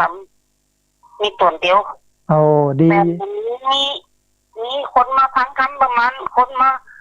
ทำบุญแม่เจ้าประมาณสัก10 กว่าคนเจ้า โอ้ดียังมีคนมากิน เพราะมันหมู่บ้านน้อยเจ้า ดีละเป็นกำลังของหมู่บ้านนะแม่เนาะ บุญ10 ยวนผัดเป้าอยู่ไก่ โอ้ดีโยมแม่ แต่ ดี เจ้าไปของวัดนะแต่เจ้าอยู่วัดสันกำแพงเมืองยาวแน่นอน แต่เจ้าไปทำบุญส่งตุ้นส่งเจ้าไปวัดที่วัดบ้านเจ้านะ แล้วส่งทำใจสบายส่งวัดที่วัดสันเปา โอ้ดีโยมแม่ดี ดีละโยมแม่ได้2 วัดดีเลยได้ทำบุญ2 ปีเนาะ อาจารย์อาทิตย์โอ้ดีดี อาจาร ดี ย์ตัวอาทิตย์ ดีละเป็นแม่ตัวแม่พระตัว น้องวุฒิตลอดเจ้าไปทุกวันค่ะ โอ้อนุโมทนาบุญกับแม่เนอะ เจ้าอาจารย์ของเจริญในธรรมะตลอดไปเจ้า สาธุโยมแม่จากอำเภอห้างชัด ถ้าขอโทษไปหาอาจารย์ก็ครั้งในวิทยุนะเจ้า โอ้อนุโมทนา เป็นกับการคนอื่นนอกมันโทษนะเจ้า แม่นละเจริญพรสาธุนะพี่น้องลำปางอำเภอห้างชัดนะได้โทรเข้ามาร่วมอู้ร่วมเอ่ยกันเป็นแม่พระนะลูกเป็นพระนะไปกินไปตานไป2 วัดนะวัดตัวเก่าตัววัดลูกตัวอนุโมทนาบุญแตะนะฮะพอดีมีสายเข้ามาถึงสาย1เดี๋ยวฮับสายนี้ก่อนเปิ้นอย่าว่าอย่าใดพ้องเจริญพรสาธุอันยมแม่แนะนำตัวน้อยเนี่ยอยู่ห้องต้มเนี่ยดีห้องต้มสมดองเจ้าโอ้สันปะตองเชียงใหม่เนาะแม่เนาะเจ้าสัญญาณเป็นได้พ้องยมแม่ชัดเจนดีพ้องก่อสัญญาณดีเจ้าโอ้ธรรมะเราเป็นได้พ้องวันนี้ม่วนฟังผู้ว่าอาจารย์เจ้าโอ้อนุโมทนาชื่นใจนะ ชื่นอกเย็นใจเนาะแม่เนาะไหว้อาจารย์เจ้าบุญรักษาเนาะแม่เนาะสาธุอนุโมทนาบุญตอนนี้6:40นะท่านกำลังติดตามรับฟังรายการธรรมาภิวัตน์อันเป็นรายการวิทยุเพื่อการเผยแผ่พระพุทธศาสนาส่งเสริมการศึกษาและพัฒนาสังคมรายการนี้รับผิดชอบโดยอาตมาภาพพระสาธิตจิระปัญโยผู้อำนวยการสถาบันธรรมาภิวัตน์สถาบันเพื่อเผยแผ่พระพุทธศาสนาส่งเสริมการศึกษาและพัฒนาสังคมอยู่หน้าที่พักสงฆ์สถาบันธรรมาภิวัตน์บ้านซบเตินตำบลซบปาดอำเภอแม่เมาะจังหวัดลำปางรายการนี้ออกอากาศทุกวันอังคาร2 ช่วงเวลา 4:00 จนถึง 5:00 แล้วก็ 5:00 เกินจนถึง 7 โมงไม่เจ้าท่านผู้ฟังขณะนี้เปิดสายท่านผู้ฟังที่โทรเข้ามาเมื่อใดมาร่วมอู้ร่วมเอ่ยกันพอดีมีสายเข้ามาสาย1เดี๋ยวครับสายนี้ก่อนเปิ้นจะว่าจะได้พ่องเจริญพรสาธุโยมแม่แนะนำตัวน้อยแม่ขี่บ้านกลางอำเภอลีเจ้าโอ้สาธุสัญญาณเป็นได้พ่องโยมแม่วันนี้เจ้าสัญญาณชัดเจนดีเจ้าโทรเข้ามาให้กำลังใจกันเนาะแม่เนาะเจ้าพี่น้องกำลังใจท่านเลยเจ้าได้กำลังใจจัดนักนะโยมแม่ที่เมืองลีฟังกันนักกันหลายนะเนาะฟังกันชัดหลายเจ้าโอ้อนุโมทนาบุญกับพี่น้องเมืองลีเนาะสาธุเจริญสาธุอนุโมทนาบุญนะญาติโยมโทรเข้ามาเช็คสัญญาณโทรมาให้กำลังใจกันเหลือเวลาแห่งประมาณ15 นาทีท่านผู้ฟังเรียนเชิญเจริญพรที่เบอร์064-125-4122อันสายเมืองน่านบ่ได้ยินสักคำนะวันนี้นะ เป็นอย่างไรไปมาโทรเข้ามาเนอะที่เบอร์064-125-4122พอดีมีสายเข้ามาแถมสาย1เดี๋ยวรับสายนี้ก่อนเปิ้นจะว่าอย่าได้พ้องเจริญพรไว้สาธุพระครูสาธุโยมป้ออันแนะนำตัวน้อยข้อมูลการบ้านเจดีย์สามยอดอำเภอประสางจังหวัดลำพูนเลยท่านเด้อโอ้สาธุโยมป้อจำเสียงได้แต่ใครเฮือแนะนำตัวฟังอยู่ตลอดท่านโอ้อนุโมทนามีวิทยุฟังกันได้ครับไม่ได้ไปหักกันไปทีนี้เนาะแม่นละฟังกันดังวิทยุก่อนเดี๋ยวรอโอกาสให้มันเหมาะสมค่อยมาพบกันเนาะสักวันหนึ่งจะเป็นของเราแม่นละช่วงนี้มันโควิดนักหลายโลกเอาเว้นกันไว้ก่อน อนุโมทนาบุญกับโยมป้อเนอ ไปสาครับ สาธุโยมป้อบุญตันอันจากอ่าละปูนนะโทรเข้ามานี่กำลังใจกันนะกึดเติงหากันก็ฟังตั้งวิทยุ ต้องอนุโมทนาบุญกับโยมป้อตัวพอดีมีสายเข้ามาแห่มสายหนึ่งเดี๋ยวฮับสายนี้ก่อนเปิ้นจะว่าจะได้พ่องเจริญพร สวัสดีครับท่านพระครูเอาเฉลยนอกกับเรื่องคำใจเนาะ อ๋อสาธุโยมป้อเจริญพร เฉลยว่าจะเปิดตาหอกเกียร์เป็นคนใต้คือว่าชุมแม่จะคือว่าตีนกับมือเขาเนี่ยครับ อ๋อตีนกับมือเฮาเนี่ยเนาะน่ะ ครับมันแกว่งเนี่ยแกว่งใต้ไปเหนี่ยแม่หันไปนี่ครับ โอ้อนุโมทนา สาธุกบโยมป้อโทรเข้ามาเฉลยคำถามนะ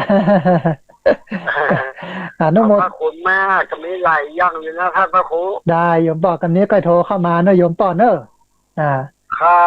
บ สาธุ ขอบพระคุณมาก อนุโมทนาบุญ ต้อง นะ ทั้งหลายผู้คน สาธุนะโยมป้อบอกว่าเติบเปิบต่อหอกเกลือแก่งเหนือแก่งใต้ก็คือมือกับตีนของเรานี่เองนะไปตัวเฮามาตัวเฮานะไปเหนือไปใต้นะ อนุโมทนาบุญพอดีมีสาย เข้ามาแถมสายหนึ่งเดี๋ยวครับสายนี้ก่อนเปิ้นจะว่าจะได้พ่องเจริญพร ภาษาเจ้าจ้า โยมแม่แนะนำตัวน้อย แม่ไม่รู้ทงนะเจ้า โอ้สาธุละปูนเนาะ อันอาจารย์มาเต้นนี่ม่วนดีเนอะ ฟังนิมนต์ดีเนาะโยมแม่เนาะ เจ้าพันนี้ก็ชัดเจนดี โอ้อนุโมทนา อ่านแล้วเข้าใจดีเนอะ สาธุได้เนื้อหาสาระประโยชน์ดีเนาะ เจ้า นะอนุโมทนาบุญกับโยมแม่ที่โทรมาให้กำลังใจกันเนอะ ใจนะเจ้า สาธุอนุโมทนา สาธุ นะแม่ลิ เจ้า บ้านห้วยทกนะบ้านโฮงละปูน โทรเข้ามาร่วมบูร่วมเอ่ยกันเหลือเวลาแห่งประมาณ 15 นาทีทำโบฟังนั้นได้แห่งประมาณ20กว่าสายปะที่เบอร์064 125 4122เบอร์064 125 4122พอดีมีสายเข้ามาสายหนึ่ง เดี๋ยวครับสายนี้ก่อนต้นจะว่าจะได้พ่องเจริญพร แต่เจ้าท่านพระครูได้โทรมาเลยเด้อ แนะนำตัวน้อยโยมแม่ แม่น้อยไม่เห็นลิงเกอร์ปูนเจ้า อ๋อสาธุแม่น้อยบ้านห้วยแหนจำได้อยู่ ได้โทรมาเมื่อโทรว่าตอนเพื่อนเจ้า ว่าเป็นอย่างโยมแม่วันนี้เปิดโอกาสให้ได้โทรเข้ามานักมาหลายนะตันอยู่เนาะ ลูกกันสู้เนี่ยได้อันหมอแล้วนะแพทย์แล้วเจ้า โอ้นะได้มรณภาพแล้วเนาะ เจ้า เปิ้นก็ไปในที่ดีไปสู่สุคติสัมปรายภพละโยมแม่ ร้องให้อยู่เดี๋ยวดีที่เจ้า นะอยู่ปี4เนาะนะดีละโยมแม่เปิ้นถึงเวลาของเปิ้นเนาะนะ อายุ50 ปีเจ้า โอ้ได้เวลาเปิ้นละแต่ถึงเวลากาละเวลาอันสมควรแล้วเนาะโยมแม่เนาะก็ให้กำลังใจโยมแม่เนอะนะเป็นกำลังใจกับโยมแม่ตัวนะอนุโมทนาบุญเนอะสาธุสาธุโยมแม่ นะแม่ตุ๊แม่พระเหมือนกันนะโทรเข้ามาบอกว่าโอ้ลูกได้มรณภาพแล้ว แต่ก็อันเติงเวลาของเปิ้นการตายนี่นะเอาบอกว่าวันตายเอาวันเกิดตายอย่างใดก็ถึงวาระโอกาสอันเหมาะสมนะกับเปิ้นไปในทางที่ดีที่จริงคนไปเนี่ยคนตายเนี่ยเปิ้นกับไปดีของเปิ้นนะแต่คนอยู่เนี่ยก็ต้องตุกต่อไปนะอยู่กับความหน้าดำกำเศร้าอยู่กับโรคโควิดสุขพ่องทุกข์พ่องก็เป็นกันไปนะโยมเนาะคือกำลังใจโยมพอดีมีสายเข้ามา แถมสายหนึ่งเดี๋ยวครับสายนี้ก่อนเปิ้นจะว่าจะได้พ่องเจริญพรอันคุณโยมรีวิทยุน้อยหนึ่งเด้อแล้วก็ฟังตังโทรศัพท์เอาเนาะนะรีวิทยุอยู่ห่างวิทยุแล้วก็ฟังตังโทรศัพท์เอานะเจริญพรเจริญพร สวัสดีครับ สาธุอันคุณโยมแนะนำตัวน้อย ผมนายอภรครับ คนเยอะ อภรปันคำอยู่สารพีครับ อยู่สารพี จังหวัดเชียงใหม่นะโยมเนาะ ครับอำเภอสารพีจังหวัดจังหวัดเชียงใหม่ สาธุสัญญาณชัดเจนนี่เนาะคุณโยมเนาะ ชัดเจนดีครับ โอ้สาธุอนุโมทนาบุญกับคุณโยมที่ติดตามรับฟังเนอะ ผมฟังอยู่นานไม่เห็นมีใครมีปัญหาอย่างผมเลย อ๋อไม่มีใครสอบถามปัญหาเลยเนาะไม่ใช่ไม่มีคนอ่ะไม่มีใครมีปัญหาเหมือนอย่างสักคนเลย อ๋อ เปิ้นก็ม่วนอกเย็นใจของเปิ้นเนาะน่ะสุขอกเย็นใจที่ได้ฟังธรรม แต่เรื่องอะไรก็ไม่รู้โลกเรานี่มันไหนเกิดมาก็มีแต่เรื่องแต่ราวอะไรทั้งนั้นอ๋อนิดอันก็ต้องอยู่กับมันไปเพราะความทุกข์เนี่ยมันอยู่กับมนุษย์นะอยู่กันโกกรรมกับมนุษย์ที่จริงเปิ้นก็มีความทุกข์เหมือนกันหมดทุกคนแหละแต่เปิ้นก็ใจธรรมะนี่แหละไปผ่อนคลายความทุกข์นั้น จริงอย่างที่สัมมาสัมพุทธเจ้าท่านว่าเกิดมาอยู่บนกองทุกข์ใช่ใช่ใช่เกิดมาคือก็ต้องร้องแวทุกคนเขาก็ต้องเอาธรรมะของพระพุทธเจ้าเนี่ยแหละไปช่วยกันระงับความทุกข์ไปช่วยเยียวยาความทุกข์นะคุณโยมเนาะนะครับโอ้อนุโมทนาบุญกับคุณโยมเนอะสาธุคุณโยมป้อโทรเข้ามาจากสารปีเชียงใหม่โทรเข้ามาร่วมอู้ร่วมเอ่ยกันโทรเข้ามาร่วมแสดงความคิดความเห็นกันมาอู้ถึงเรื่องของความทุกข์ก็ชีวิตคนเฮาเนี่ยอยู่บนความทุกข์เพิ่นบอกว่าปัญจขันธาพลาหาเวขันธ์ห้าเป็นของนักเน้อโจโลมาก็ทุกข์แล้วหรอเป็นทุกข์ขันธ์ห้าเป็นทุกข์แต่ทีนี้เราจะผ่อนจะคลายความทุกข์นั้นอย่างไร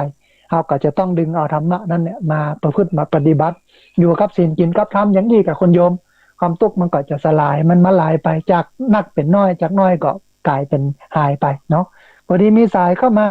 แถมสายหนึ่งเดี๋ยวครับสายนี้ก่อนเนาะเจริญพรค่ะเรื่องสายเจ้าสาธุคุณโยมฟังจากทางใดจากนักโดยน้อยโดยรอเจ้าอ๋อสาธุสัญญาณเป็นได้พ่องคุณโยมชัดเจนดีเจ้าโทรเข้ามาให้กำลังใจกันเนาะเจ้าอยากจะถามว่าอันตอนเรียนการแต่งสวยดอกเนี่ยแม่เขาก็ไปแต่งก็เจ้าบอกว่าความหมายมันเนาะที่เพิ่นแต่งสวยดอกใจสาวที่เพิ่นแต่งเป็นที่นะงานบุญต้นไทร3 กีบ 5 กีบความหมายคืออย่างงานอาว่าต้นไทร4 กีบความหมายมันคืออย่างเจ้าโอ้สาธุเป็นคำถามที่ดีมากเดี๋ยวติดตามรับฟังทางวิทยุเนอะเจ้าสาธุเจ้าเจริญพรเป็นเรื่องของงาน สวยดอกพอดีเวลาใกล้จะหมดท่านผู้ฟังคงจะบัดทันได้ตอบแต่ว่าเตื้อหน้าเนี่ยมาฟังคำตอบในรายการต้นรายการจะตอบคำถามเรื่องนี้เนาะว่าใส่ขันดอกเนี่ยใส่3 กีบ 4 กีบงานมงคลอวะมงคลนี้ใส่อย่างใดเป็นอย่างใดเป็นคำถามที่ดีมากเพราะว่าเปิ้นสังเกตเปิ้นดูเปิ้นพอเปิ้นกอยเปิ้นเนี่ยเปิ้นทำแล้วก็เอามาถามเนาะก็เดี๋ยวติดตามรับฟังในช่วงโอกาสหน้าในวันอังคารหน้าเนาะพอดีมีสายเข้ามาแถมสายหนึ่งเดียวครับสายนี้ก่อนเปิ้นจะว่าอย่างไรพ่องเจริญพรเจ้ากับไว้สาเจ้าท่านพระอาจารย์สาธุโยมแม่แนะนำตัวน้อยต้องฝ่ายด้วยเดนเจ้าอยู่อันบ้านห้องละปูนเนาะโยมแม่เนาะเจ้าต้องฝ่ายด้วยเดนบ้านหูเจ้าโอ้สาธุสัญญาณชัดเจนดีกว่าโยมแม่เจ้าชัดเจนดีเนอะเจ้าโอ้สาธุโทรมาให้กำลังใจกันเนาะการทันตลอดเนอะโอ้ได้ชื่นใจฟังแล้วชื่นใจ มันโทรว่าไข่เต็นคนเนาะโอ้ตอนนี้ตันแล้วโยมแม่เดี๋ยวการเตือนหน้าก็โทรมาใหม่นะโยมแม่เนอะเจ้าฟังธรรมะของท่านแล้วสบายใจเจ้า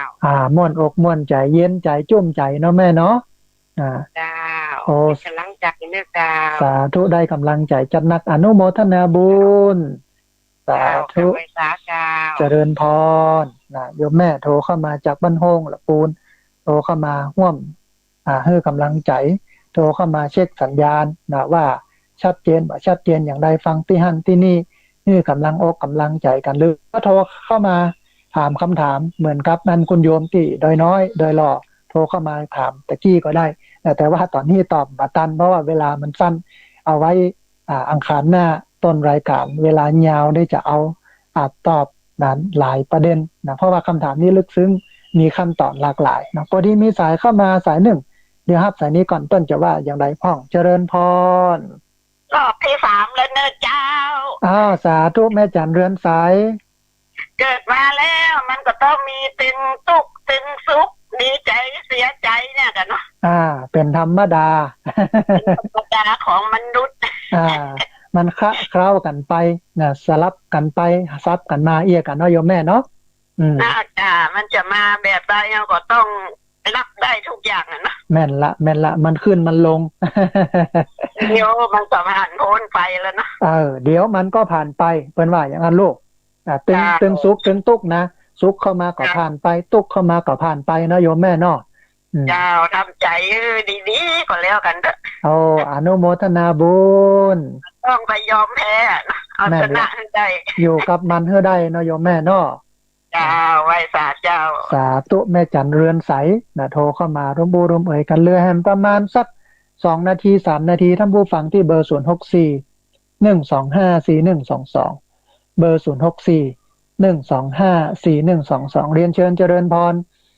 ได้โทรเข้ามาร่วมบุญร่วมเอ่ยกันได้โทรเข้ามาร่วมแสดงคำคิดความเห็นกันเนอะ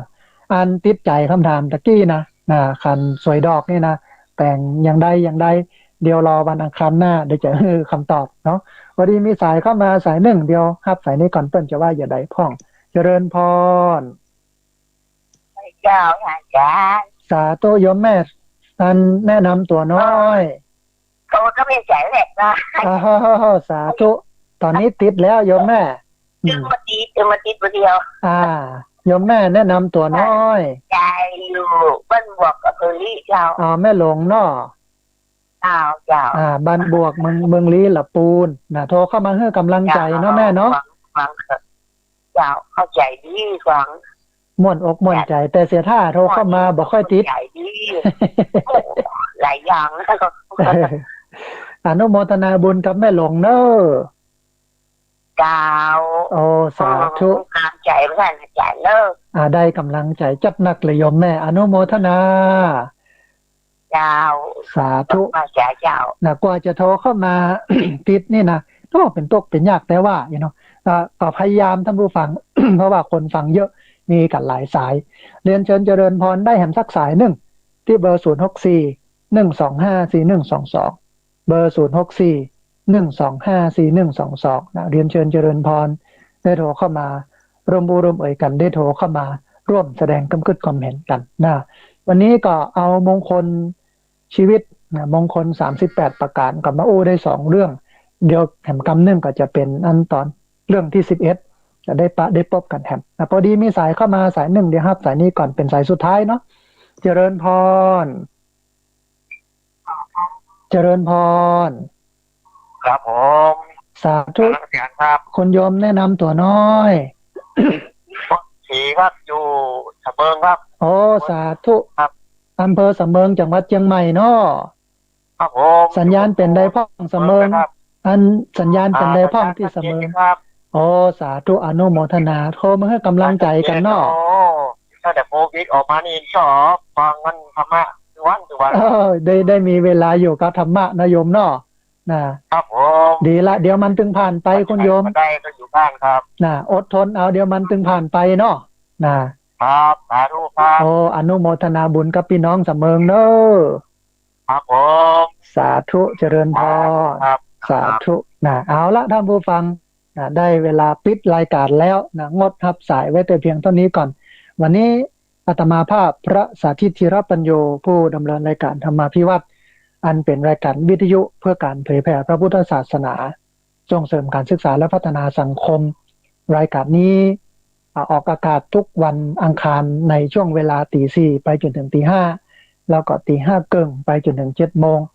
ต้องเอารายการนี้จากลาท่านผู้ฟังทั้งหลายไปก่อนกราบขอบพระคุณครูบาอาจารย์พระเถรานุเถระครูบาสังฆะทุกรูปที่ดูแลการออกอากาศการส่งกระจายเสียงอนุโมทนาบุญกับญาติโยมทุกคนทุกท่านที่ติดตามรับฟังแล้วก็อนุโมทนาบุญกับเจ้าของคลื่นเจ้าของสถานีที่รับสัญญาณเอาไปออกอากาศส่งกระจายเสียงให้ท่านผู้ฟังทั้งหลายได้ติดตามรับฟัง อนุโมทนาบุญกับญาติโยมทุกคนทุกท่านที่โทรเข้ามาต้องขอสุมาภัยกับสายที่โทรเข้ามาแล้วบัดติดสายที่โทรเข้ามาแล้วบัดได้รับสายต้องขอสุมาอาภัยเดี๋ยววันอังคารหน้าโทรเข้ามาใหม่วันนี้ต้องเอารายการนี้จากลาท่านผู้ฟังทั้งหลายไปก่อนสัพพะพุทธานุภาเวนะด้วยเดชเดชะอนุภาพของพระพุทธเจ้าสัพพะธรรมานุภาเวนะด้วยเดชเดชะอนุภาพของพระธรรมเจ้าสัพพะสังฆานุภาเวนะด้วยเดชเดชะอนุภาพของพระสังฆเจ้าศรัทธาสุทธีพระวันตุเตขอความสุขความเจริญในธรรมจงบังเกิดมีแด่บรรดาศรัทธาสาธุชนทุกคนทุกท่านตลอดกาลเป็นนิจเทินเจริญพร